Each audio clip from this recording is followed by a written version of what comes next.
Shalom dan selamat datang dalam podcast Ngopi Bareng NCC alias Ngobrol Perihal Iman bareng New Chapter Community. Tema kali ini yakni priority terkait Divine Family atau keluarga berkarakter ilahi. Nah, di tengah kesibukan kita yang, ya ampun, makin modern ini, apa sih yang sebenarnya jadi prioritas Anda? Pekerjaan, hobi, atau keluarga? Kita akan coba bahas bareng-bareng gimana caranya menata ulang prioritas untuk membangun keluarga yang berkarakter ilahi. Iya, ini ironis banget ya. Kita semua tahu keluarga itu penting. Tapi seringkali justru itu yang tergeser sama ambisi, sama kesibukan. Padahal yang menarik adalah keluarga itu institusi pertama loh yang dibentuk Allah di Taman Eden. Itu ada di Kejadian kan? Bahkan sebelum ada gereja, sebelum ada negara. Artinya keluarga itu inti dari rencananya. Mazmur 127 ayat 1 itu mengingatkan kita, jikalau bukan Tuhan yang membangun rumah, sia-sialah usaha orang yang membangunnya. Ini bukan puisi doang, ini prinsip arsitektur ilahi gitu. Tuhan harus jadi arsitek utamanya, bukan sekedar penasihat interior. Oke. Tuhan sebagai arsitek. Istilah yang menarik. Mari kita bedah lebih dalam. Maksudnya apa tuh dalam praktek sehari-hari? Soalnya kan gampang banget ya, bilang, oh Tuhan nomor satu. Tapi kenyataannya daftar tugas, tagihan, itu rasanya lebih mendesak. Nah ini membawa kita ke sebuah konsep kunci di Matius 6 ayat 33. Carilah dahulu kerajaan Allah. Dalam bahasa aslinya, frasa carilah dahulu itu ZCTI proton. Ini bukan soal urutan waktu, bukan seperti, oke, jam 5 pagi saya berdoa, habis itu sisanya urusan saya. Bukan, ini urutan nilai. Urutan nilai? Maksudnya? Maksudnya, dalam setiap keputusan, kita secara sadar, secara terus-menerus menempatkan agenda Tuhan di tempat paling utama.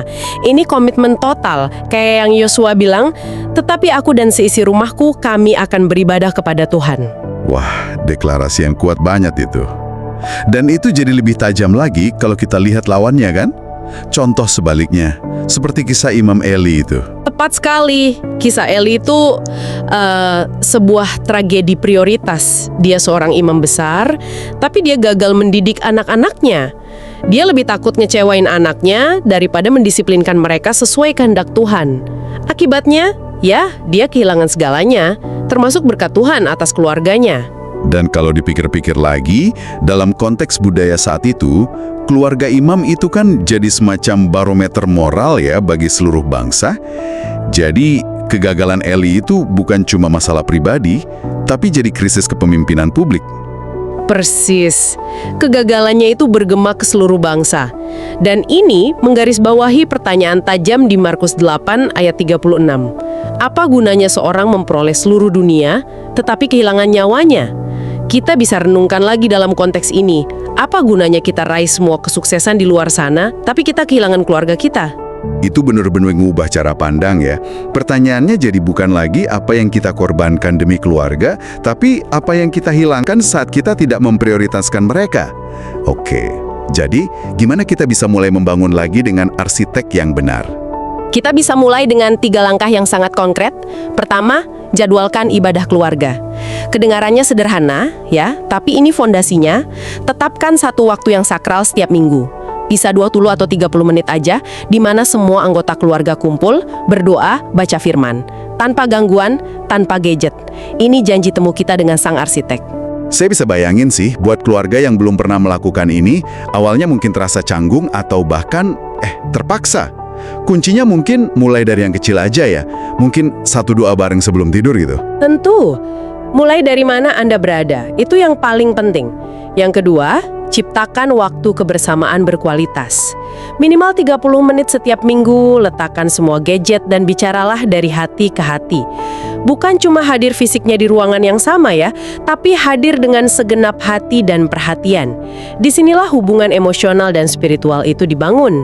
Poin hadir dengan hati itu penting banget.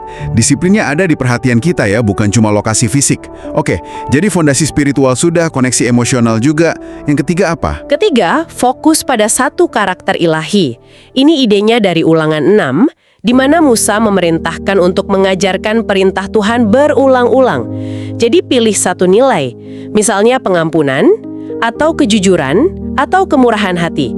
Jadikan itu tema keluarga selama seminggu. Bicarakan, praktekkan, dan rayakan kalau ada anggota keluarga yang menunjukkannya. Ini bikin nilai-nilai ilahi jadi hidup, bukan cuma teori. Jadi, ini bukan sekedar niat baik ya, tapi tindakan yang disengaja. 3 langkah ini bukan daftar tugas baru buat tambah stres, tapi lebih kayak alat untuk menata ulang jadwal kita di sekitar jangkar yang benar. Ini tentang membuktikan prioritas kita lewat tindakan, kan? Betul sekali, karena keluarga yang berkarakter ilahi itu bukan keluarga yang sempurna, tapi keluarga yang tahu siapa arsiteknya dan apa cetak biru yang harus diikutin. Jadi, mungkin tantangan sesungguhnya bagi Anda yang mendengarkan bukan cuma untuk tahu 3 langkah ini. Pertanyaan yang lebih dalam adalah, perubahan praktis apa, mungkin yang sulit sekalipun, yang bisa Anda berkomitmen untuk lakukan minggu ini, untuk benar-benar menjadikan keluarga Anda prioritas seperti yang Tuhan inginkan.